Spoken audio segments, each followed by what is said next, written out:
Okay, this problem is 8-28 and it uses the after-tax cash flow analysis. So basically, if you read this statement, there are two devices, device A and device B. We have to choose the better device. Both devices have a useful life of 6 years, and we need to perform the after-tax cash flow analysis. So as you can see that in the after-tax cash flow analysis, so for example, let's perform it for device A. So device A. So for the performance of after-tax analysis, we can draw a table. Okay. So for example, end of year starting from 0, and then the before tax cash flow. Before tax cash flow, for this we need an investment of $100,000 for device A, so $100,000. And in year 1 the expenses are $5,000 for device A. Okay, so the expense is estimated to be $5,000 in the first year. And in the second year, if you read that the expenses are going to increase 10% per year for both devices. So this means that the expense in the second year will be 10% more. So 5,000, 10% more, that means $500 more. So we need to calculate and then write it down over here. The expense in the third year will be $6,050. The expense in the fourth year will be 6,655, and fifth year it will be $7,321. Fifth year, and then sixth year it will be 8,053. So we need to complete this table. So the next is the depreciation table. For the depreciation, we know that the information is given as MAC-RS GDS for a 5-year property class, and in this case, so the asset will be depreciated for the full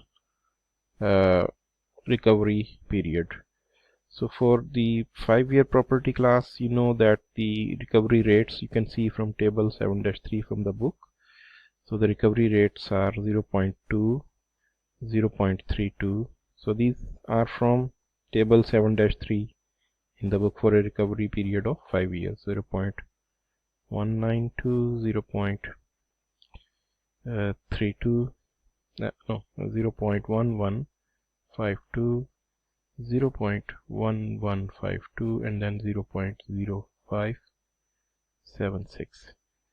The depreciation amount will be this recovery rate multiplied by the cost basis, so which is $100,000. So depreciation will be $20,000, $32,000, and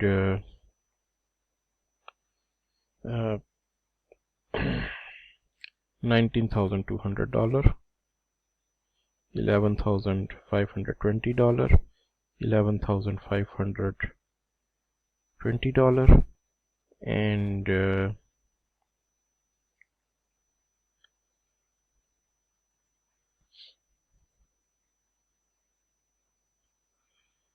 $5,760. There is no market value given in this problem, so we will assume that there is no market value. Okay, so the taxable income will be minus 5,000 minus 20,000, that will be minus 25,000. This will be minus 37,500. This will be minus 25,000, 250, and this is minus 18,175. This is minus 18,841, and this is minus 13,813. And then the tax will be, because the tax rate given is 50%, so the tax will be minus the tax rate minus 0.5 multiplied by this taxable income. So the tax rate will be tax will be 12,500 plus value 18,750, 12,625, 9,088, 9,420, 6,906. So this is the tax value. So after that you can calculate the after tax cash flow.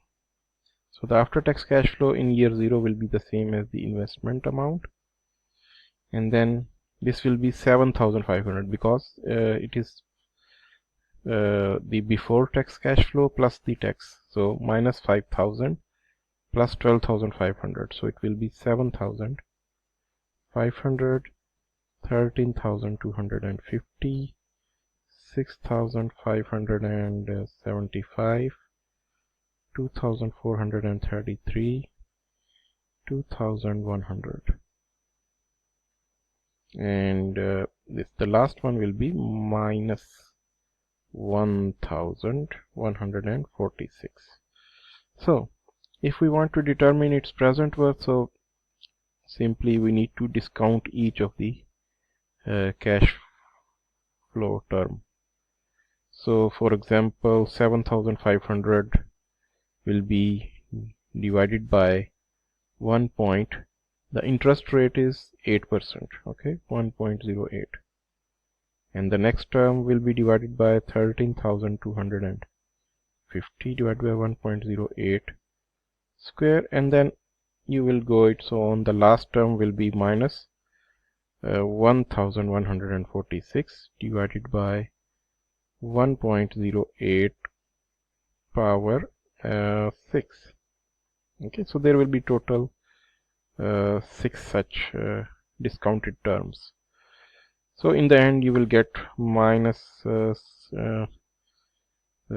73,982.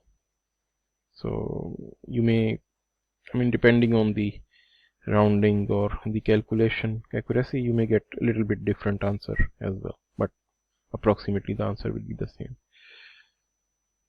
So this is for device A. So we can adopt the similar procedure for device B, and the result will be as follows.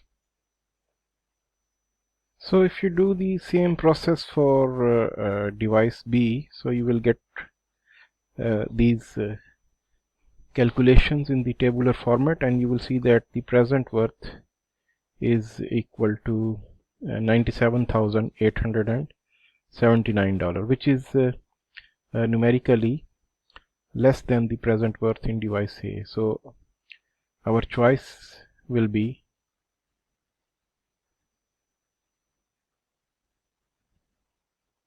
device A.